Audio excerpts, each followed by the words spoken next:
Young woman goes for routine ultrasound, but discovers she's lost her baby.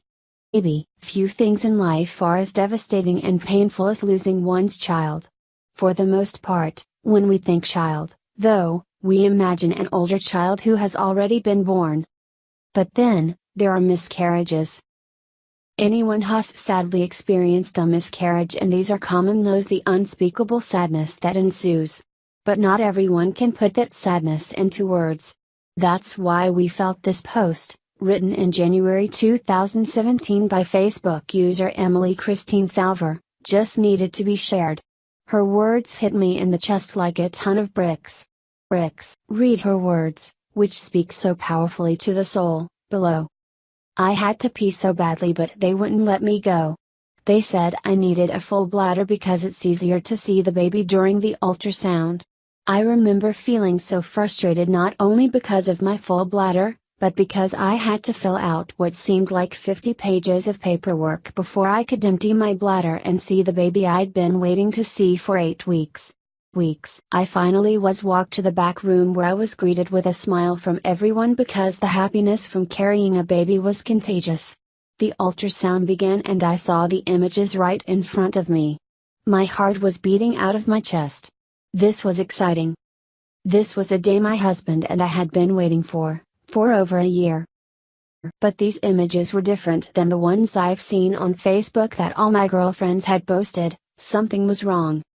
I saw nothing because my body was just hours away from miscarrying. My ultrasound tech was quiet and I just knew. She left the room and my husband quickly assured me that everything is fine.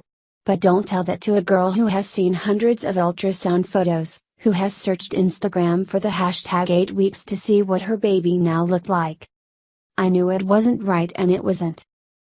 I remember being afraid to cry. I didn't feel as if I deserved to cry because I wasn't that far along, and this happens all the time. I remember holding back the tears with every ounce of my being and not being able to look my husband in the face because I knew his pain would break me.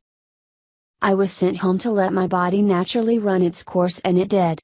I felt everything but had nothing to show for it. My doctor didn't let me leave without warning, and she was right about everything. But what she didn't warn me about was everything that would happen after the initial heartbreak and pain. She didn't tell me I was going to be reminded for weeks to come because my body was going to take that long to clean out. She didn't tell me I was going to have to watch my husband weep. She didn't tell me how hard it was going to be to tell my mom what had happened. She didn't tell me that my body was going to continue thinking it was pregnant for weeks to come.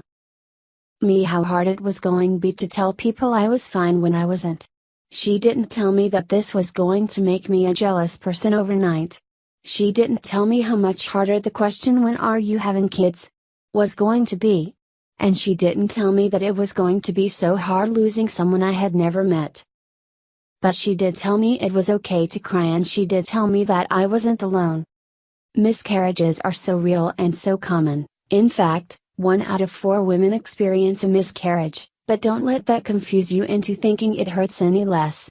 As large as this statistic is, I still felt alone, and I have finally figured out why, because no one talks about it. It wasn't until I started talking about it to my friends and family that I slowly realized I wasn't alone. That my mom, my aunt, my sister's best friend all have experienced this heartbreak and pain, a heartbreak and pain I wouldn't wish upon my worst enemy. People may wonder why I choose to talk about this after months have passed, but it's the harsh reality that time really doesn't heal all wounds, so I am hoping sharing my story will help with the healing process. I am not looking for pity, and I am not looking for answers. I am sharing this so that maybe one less woman will feel alone and use this as a reminder or message that there is hope after this heartbreak. This is my hope for you. I hope that you won't feel alone. I hope that you let yourself cry.